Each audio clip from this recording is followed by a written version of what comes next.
Bismillahirrahmanirrahim. Assalamu alaikum. My name is Qamar Askari, and in this video I am going to discuss a few important mathematical concepts usually required in machine learning algorithms, जैसे कि mean, median, mod and range. हम देखेंगे कि ये किस तरह से हम कंप्यूट कर सकते हैं for a given data set, और फिर उसको थोड़ा सा हम ये भी देखेंगे कि मशीन लर्निंग के अंदर कहाँ कहाँ पे ये यूज़ होते हैं, जस्ट एक इनकी इम्पोर्टेंस को अंडरस्टैंड करने के लिए.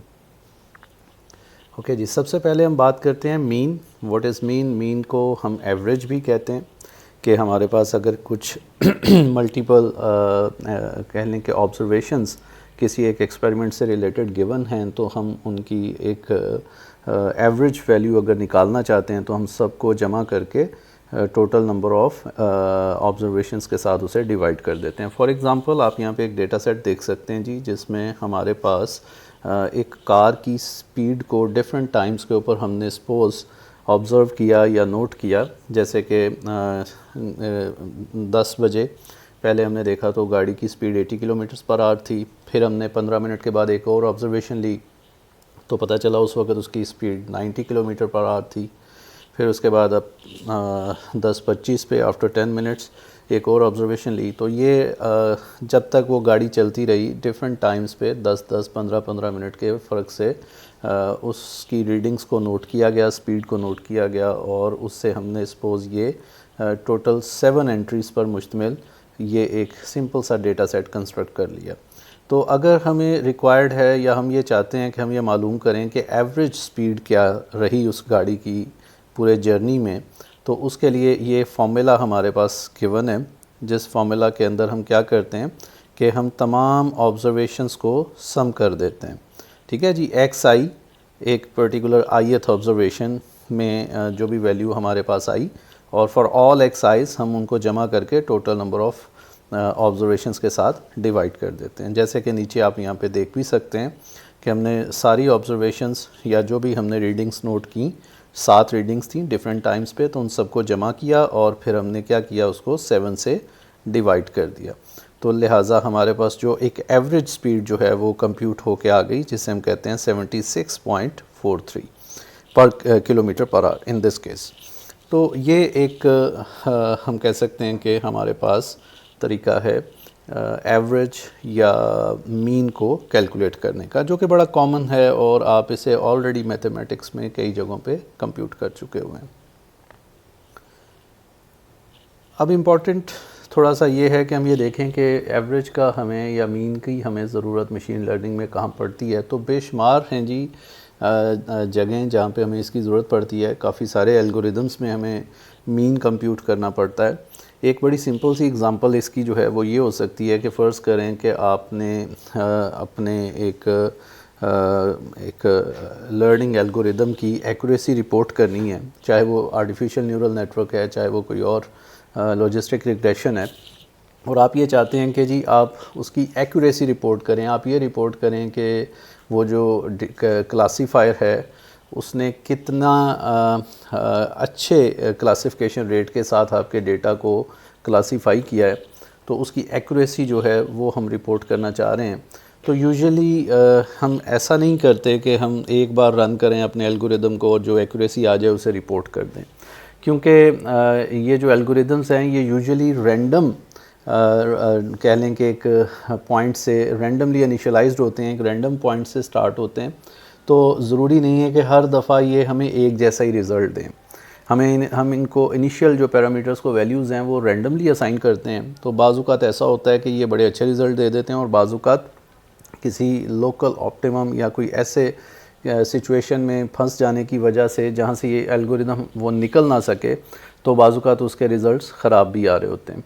तो इसलिए फिर ये कहा जाता है कि बेहतर है कि आप मल्टीपल टाइम्स रन करके अपने एल्गोरिदम को और उसके रिज़ल्ट्स कंप्यूट करके उनको एवरेज करके आप रिपोर्ट करें, ताकि वो एक रिलायबल रिज़ल्ट जो है उसे कंसिडर किया जा सके. फॉर एग्ज़ाम्पल अगर मैं अपने एक एल्गोरिदम की बात कर रहा हूँ कि मैंने उसे 10 टाइम्स रन किया, यानी अगर आप इस डेटा सेट में देखें तो लेफ़्ट कॉलम जो है जस्ट ये बता रहा है कि पहला रन जो था उसके अगेंस्ट आपको उस एल्गोरिदम ने क्या एक्यूरेसी दी, सपोज़ 90% एक्यूरेसी दी।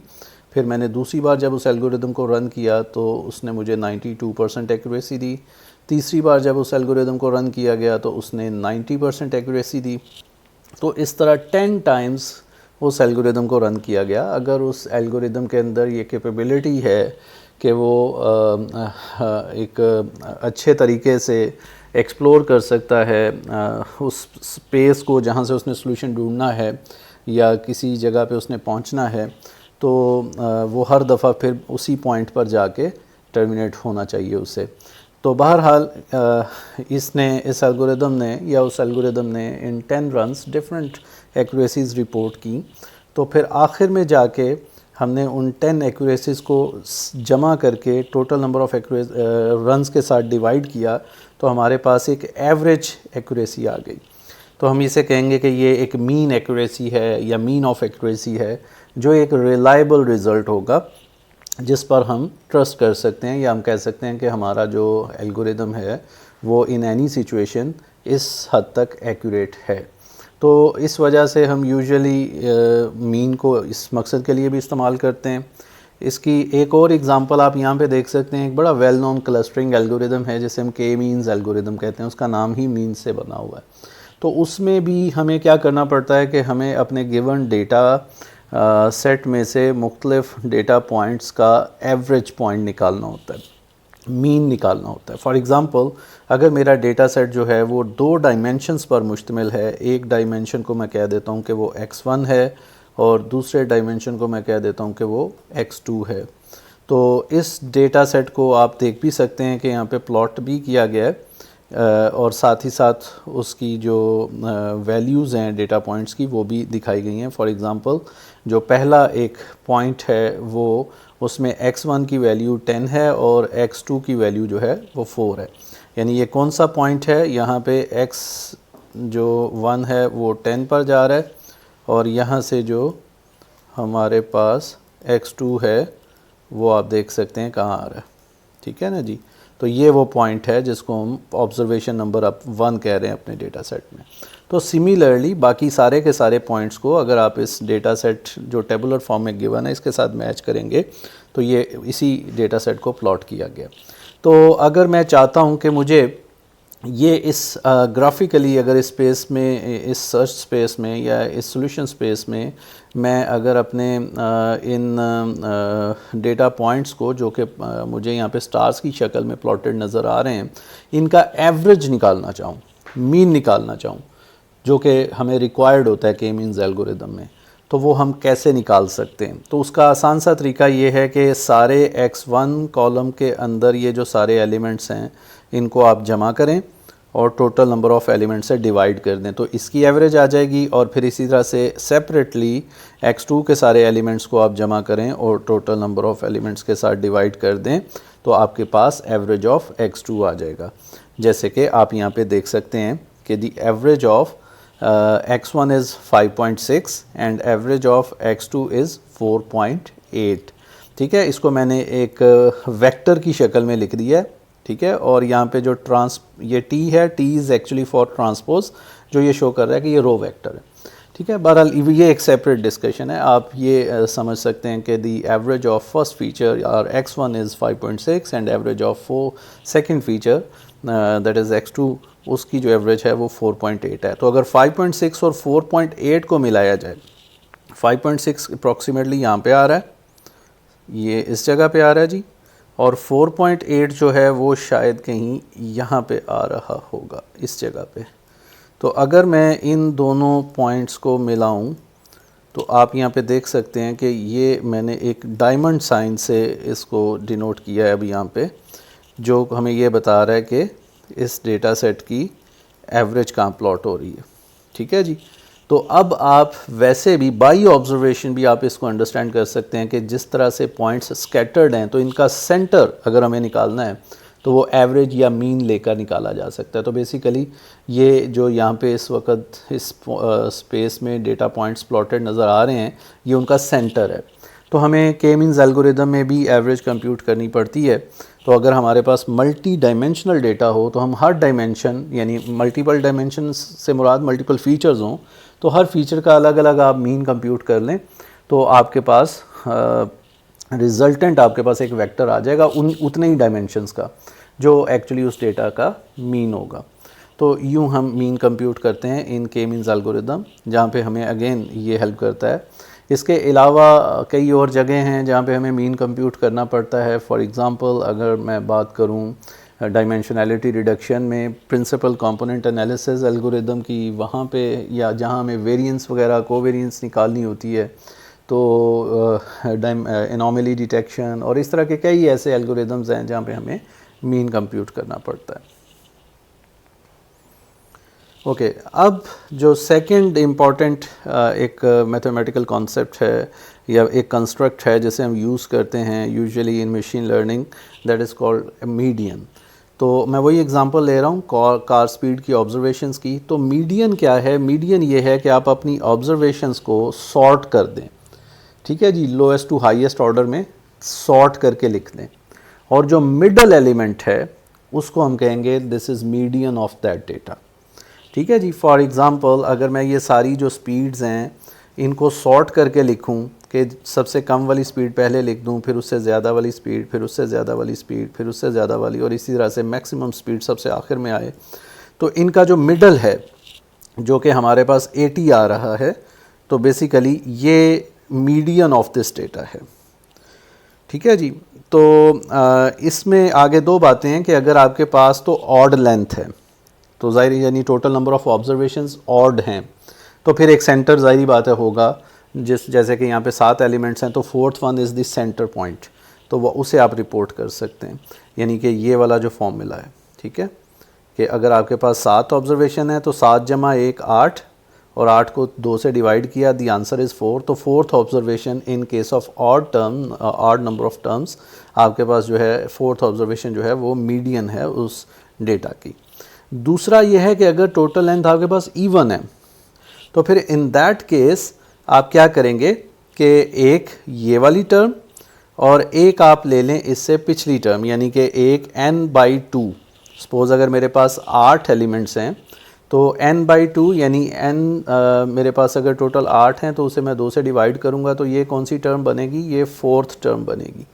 तो एक ये मैं ले लूँगा फोर्थ टर्म, और दूसरी तरफ मेरे पास क्या है? n/2 + 1, यानी कि n/2 + 1 मीन्स आप कह लें कि फिफ्थ टर्म, ठीक है जी। तो अब आप उन दोनों को जमा कर दें, यानी फोर्थ टर्म और जो फिफ्थ टर्म है उन दोनों को आप सम कर दें, और जो जवाब आए उसे फिर आप क्या करें? 2 से तकसीम कर दें। तो ये फार्मूला में ये कह रहा है, यानी फॉर एग्ज़ाम्पल लेट से कि मेरे पास यहाँ पे एक और ऑब्जर्वेशन होती और उसकी वैल्यू होती सपोज़ 110, ठीक है जी। तो अब मेरे पास ये टोटल 8 हो जाती, तो इन दैट केस एक मैं ये टर्म लेता और एक इससे अगली टर्म लेता, और इन दोनों टर्म्स को मैं क्या करता? सम कर देता, और सम करके फिर मैं 2 से डिवाइड करके अगेन मेरे पास 80 आंसर इन दिस केस आ जाता। तो वो उसे मैं कहता कि this is median of this data. तो लिहाजा चाहे ऑड नंबर ऑफ़ टर्म्स हो या इवन नंबर ऑफ़ टर्म्स हो, मीडियन हम इस तरह से कंप्यूट कर सकते हैं। अब इससे आगे अगर हम बात करें कि रोल क्या है मीडियन का, मीडियन का रोल क्या है, तो इसके लिए बेसिकली इसके लिए एक बड़ी अच्छी एग्जांपल ये है कि जो आपका मीन डेटा है ना जी, ये आपका डेटा आउटलायर्स से बड़ा हैवीली इफ़ेक्ट होता है। आउटलायर क्या होते हैं? यानी फॉर एग्ज़ाम्पल मैंने जैसे मिसाल दी थी कि आप 10 दफ़ा रन कर रहे हैं अपने एल्गोरिदम को, और 10 दफ़ा अगर तो वो एक जैसी परफॉर्मेंस देगा तो उसकी एवरेज भी तकरीबन वही आएगी।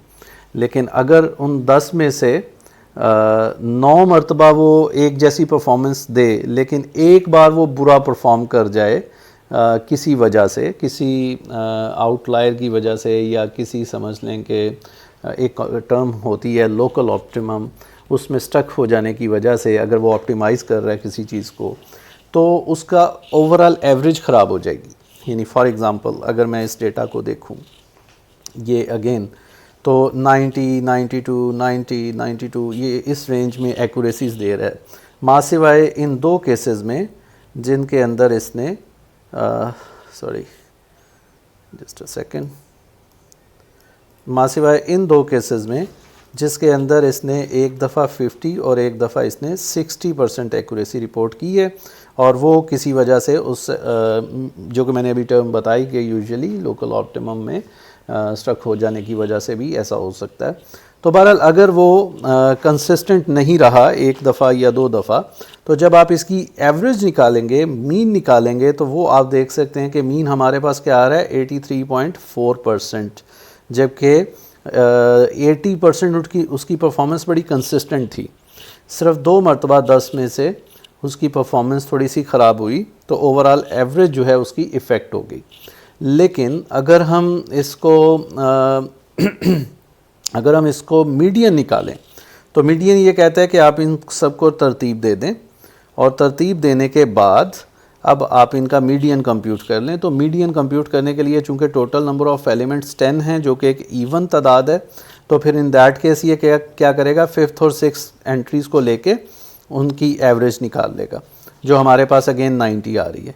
तो अब आप देखें कि इस मीडियन जो है in such cases is more reliable, कि अगर आप नहीं चाहते कि जी कोई एक या दो दफ़ा परफॉर्मेंस ख़राब होने की वजह से ओवरऑल जो है वो परफॉर्मेंस उसकी इफ़ेक्ट हो, या आपके रिज़ल्ट जो हैं वो इफ़ेक्ट हों, तो आप मीडियन को एक मेट्रिक के तौर पर यूज़ करते हुए भी रिपोर्ट करते हैं यूजुअली रिज़ल्ट्स।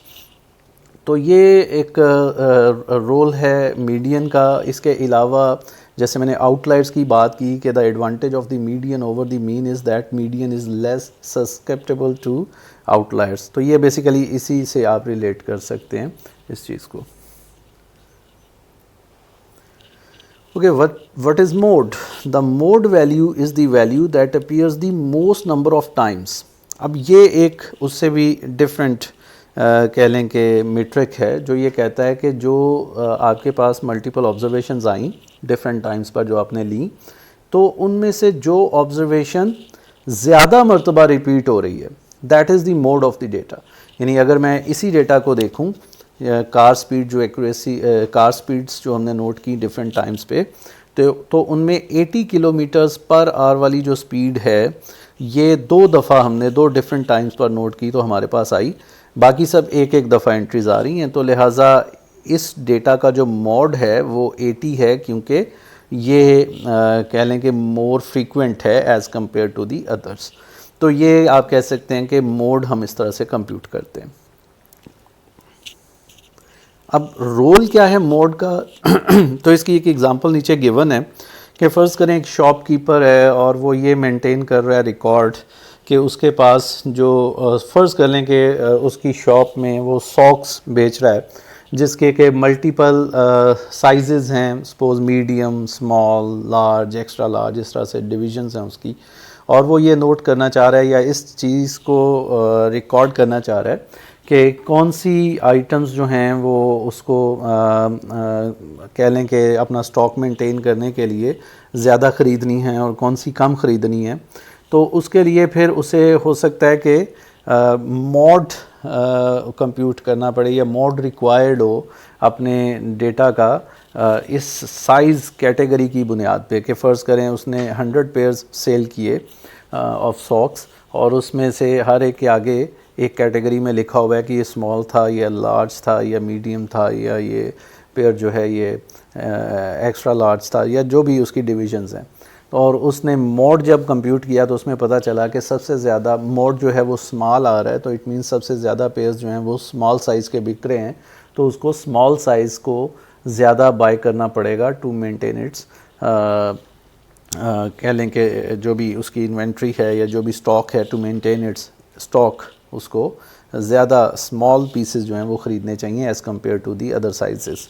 तो ये भी एक यूजुअली हमें मे बी रिक्वायर्ड हो सकता है इन मशीन लर्निंग एल्गोरिदम्स, जहाँ पे हम कह लें कि इस तरह की एप्लीकेशंस को सॉल्व कर रहे हों। Okay ji, finally there is another very important construct required in machine learning, that is called range. The difference between the lowest and highest values is called the range.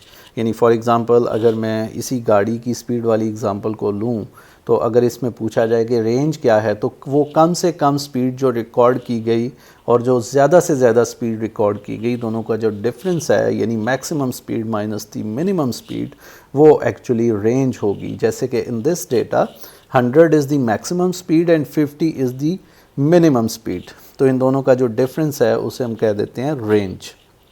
अब इसका इस्तेमाल, इसका जो एक बड़ा वेल नोन यूज़ है वो है फीचर स्केलिंग. हम यूजुअली मशीन लर्निंग के अंदर, चाहे हम सुपरवाइज लर्निंग कर रहे हैं, अनसुपरवाइज लर्निंग कर रहे हैं, उसमें हमें फ़ीचर्स को स्केल करना पड़ता है.